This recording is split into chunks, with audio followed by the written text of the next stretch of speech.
Hey, welcome back to the channel. Today, I'm bringing you a story worth your time, something to keep you company, whether you're relaxing, working, on the road, having a meal, or even winding down before sleep. So find a comfortable spot, get relaxed, and let's dive into it together.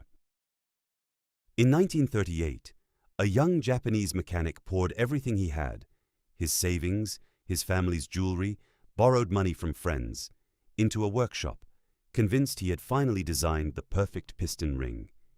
He brought his prototype to Toyota for approval.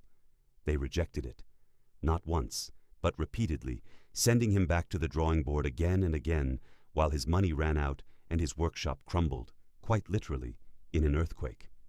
He would go on to lose his factory to American bombers in World War II and then watch it collapse again in a second earthquake shortly after. Most people would have taken these as signs to stop. Soichiro Honda took them as tuition. This is his story. Act 1. The Blacksmith's Son. Soichiro Honda was born on November 17, 1906, in the small village of Komyo, in Shizuoka Prefecture, Japan. His father was a blacksmith who also repaired bicycles, and from an early age, Honda spent hours in his father's workshop, absorbing the smell of hot metal and the rhythm of tools shaping raw material into something functional. He had little interest in formal schooling and was, by most accounts, an unremarkable and often mischievous student. What captivated him instead was anything mechanical. At age 8, Honda saw his first automobile pass through his village, a rare and thrilling sight in rural Japan at the time, and reportedly chased it down the road on foot, mesmerized. That same fascination pulled him toward anything with an engine for the rest of his childhood. At 15, having shown no real enthusiasm for continuing his education, Honda left home for Tokyo to become an apprentice at Art Shokai, an auto repair shop, effectively starting his working life as a mechanic rather than a student. The apprenticeship was grueling by modern standards. For the first several years, Honda wasn't even allowed to touch customer vehicles. Instead, he cleaned the shop, ran errands, and cared for the owner's child, all while watching and absorbing whatever mechanical knowledge he could from the sidelines. Eventually, he was permitted to work on cars directly, and his natural talent for mechanics became obvious. He became known for creative, sometimes unconventional repair solutions, including work on race cars, and by his early 20s, Honda had become skilled enough to open his own branch of Art Shokai back in his home region of Hamamatsu in 1928, running it successfully for years. Act 2. The Piston Ring Obsession. By the early 1930s, Honda had grown restless with auto repair. He wanted to manufacture, not just fix. In 1937, he founded Tokai Seiki, a company focused on producing piston rings, the small but critical engine components that seal combustion pressure inside a cylinder. It sounds like an unglamorous product, but piston rings require extraordinary precision to manufacture correctly, and Honda, despite his practical mechanical genius, quickly discovered he lacked the deeper theoretical and metallurgical knowledge needed to perfect them. His first prototypes, submitted to Toyota for approval as a potential supplier, were rejected. Toyota's engineers found the metal quality inconsistent and the rings unable to hold up under real engine conditions. Rather than abandon the project, Honda made an unusual decision for a man already in his 30s with a business to run. He enrolled part-time at the Hamamatsu Technical School to study metallurgy formally, attending classes while continuing to run his struggling company, determined to understand the material science he had been missing. It took roughly 2 years of failure, redesign, and self-education before Honda's piston rings finally met Toyota's standards well enough to secure a supply contract. It should have been the turning point his company needed. Instead, disaster struck almost immediately. In 1945, an earthquake severely damaged Tokai Seiki's factory. With Japan deep in World War II and resources scarce, Honda made the pragmatic decision to sell what remained of the company to Toyota, walking away with a payout that gave him capital but left him, once again, without a company of his own, this time in a country that was about to lose the war entirely. Act 3. Starting over in the ruins. Post-war Japan in 1946 was a landscape of devastation. Cities were flattened, fuel was scarce, and basic transportation had become one of the most urgent problems facing ordinary citizens trying to rebuild their lives. Public transit was overwhelmed and unreliable, and few people could afford or even find a functioning automobile. Soichiro Honda, now approaching 40 and starting essentially from nothing for the second time, founded the Honda Technical Research Institute in Hamamatsu, a modest operation at first, more of a workshop than a company. Looking for a practical way to help people move again, Honda hit on a simple, almost improvised idea. He acquired a stock of small surplus two-stroke engines, originally designed for military radio generators, and began attaching them to bicycles, creating some of the first motorized bicycles in post-war Japan. The motorized bicycles sold well. Desperate demand met a simple, functional product, but Honda quickly ran through his supply of surplus engines.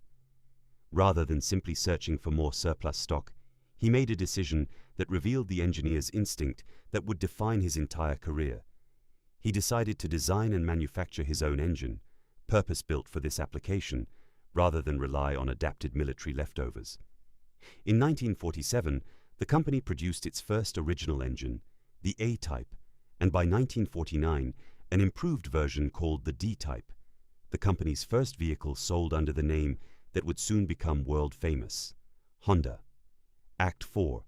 The partnership that made Honda work. Soichiro Honda was, by his own admission and by the accounts of nearly everyone who worked with him, a brilliant engineer but a chaotic and often difficult businessman, impulsive, hot-tempered, and far more interested in the workshop floor than in balance sheets or corporate strategy. In 1949, this changed when he partnered with a man named Takeo Fujisawa, a savvy businessman and administrator who would become, by nearly universal agreement among historians of the company, just as essential to Honda's success as Soichiro Honda himself. The arrangement between the two men became one of the most famous executive partnerships in Japanese business history. Honda ran engineering and product development, obsessing over engines, performance, and design, often disappearing into the factory covered in grease. Fujisawa ran the business side entirely: financing, sales strategy, dealer networks, and corporate planning, areas that held little to no interest for Honda personally. This division of labor allowed Honda's technical genius to flourish without being constrained by his admitted weaknesses in business management, and it's difficult to find a serious account of Honda Motor Company's rise that doesn't credit Fujisawa as an equal architect of what followed. In 1948, the company was formally reorganized as Honda Motor Co., Ltd., and under this new partnership structure, it began rapidly developing an expanding line of motorcycles throughout the early 1950s. Act 5. The Dream. E-Type and early motorcycles. The company's motorcycle lineup grew quickly through the early 1950s. Models like the Dream D-Type and later the Dream E-Type, released in 1951, which featured a more powerful four-stroke engine and represented a significant technical leap for the young company. Honda personally obsessed over engineering details that competitors often ignored, pushing for smoother power delivery, better reliability, and manufacturing precision that matched or exceeded larger, more established rivals. But like Junichi Kawakami and Yamaha, Honda understood that racing was the fastest way to prove engineering credibility. Throughout the 1950s, Honda motorcycles competed in domestic Japanese races, building a reputation for speed and reliability. Then, in 1959, Honda made an audacious and, at the time, almost unthinkable move for a Japanese manufacturer.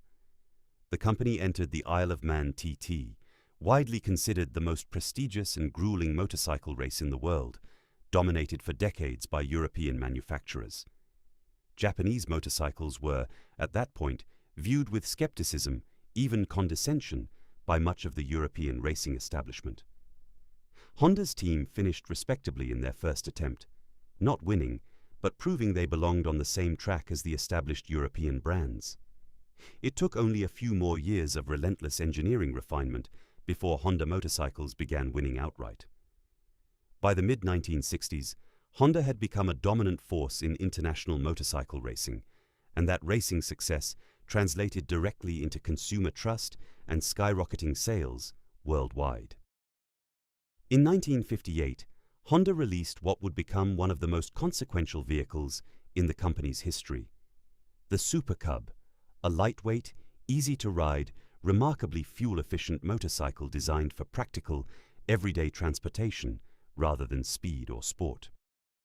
The Super Cub became a global phenomenon, eventually recognized as the best-selling motor vehicle of any kind in human history, with production numbers eventually surpassing 100 million units, a staggering figure that reflected Honda's core philosophy of building practical, reliable machines for ordinary people, an echo of the same democratizing instinct that had once driven Henry Ford. Act 6. The leap into automobiles. Having conquered motorcycles, Honda set his sights on a market almost everyone told him he had no business entering: automobiles. Japan's Ministry of International Trade and Industry, which held enormous influence over Japanese industrial policy in the post-war decades, actually attempted to discourage new entrants into the crowded domestic auto industry in the early 1960s, preferring to consolidate manufacturing among fewer, larger players. Honda pushed forward anyway. In 1963, Honda released its first mass-production automobile, the T360 mini pickup truck, followed shortly by the S500 sports car. These early vehicles reflected Honda's engineering roots directly.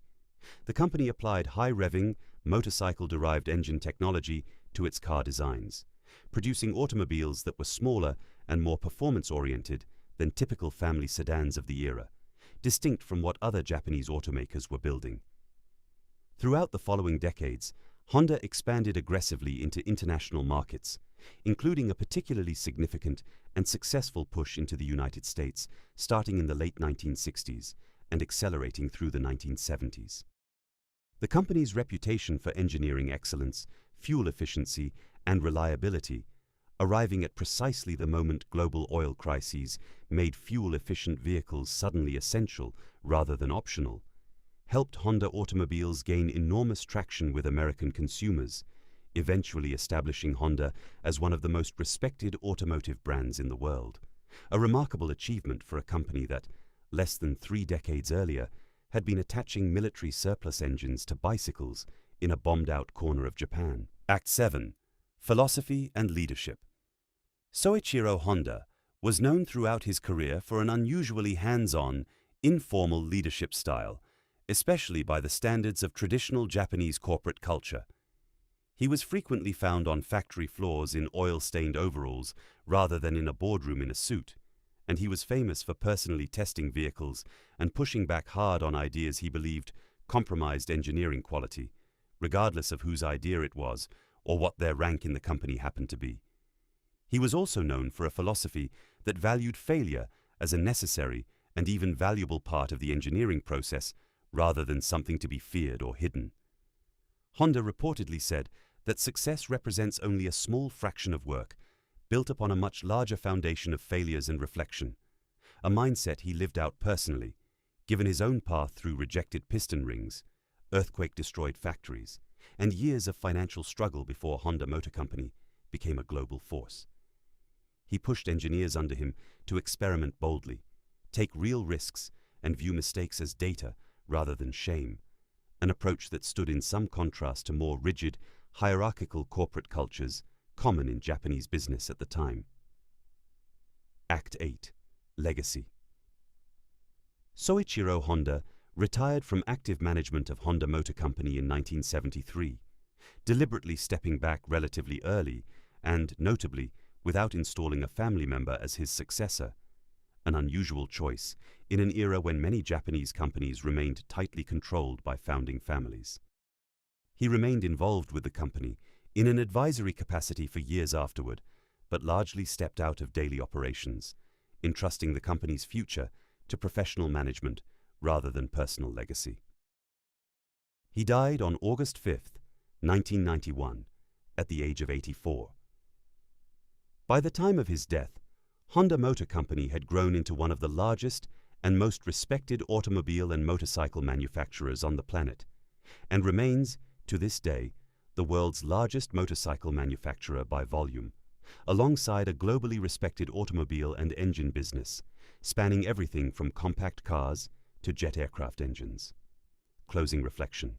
Soichiro Honda's story is, in many ways, a story about the value of persistence measured not in years, but in decades. He lost a factory to a rejected product, lost a company to an earthquake, lost another factory to wartime bombing, and started over completely more than once, well into his 30s and 40s, ages at which many people consider their major professional chances behind them. What separated Honda wasn't the absence of failure. His career was arguably built on a foundation of it, but his refusal to interpret failure as a verdict on whether he should continue. From a blacksmith's workshop in rural Japan to piston rings rejected by Toyota, from motorized bicycles built from military surplus parts to motorcycles that would eventually outsell every other vehicle in human history, Soichiro Honda's journey embodies a simple, hard-won belief that mastery isn't the absence of mistakes, but what gets built on top of them, one failed prototype at a time.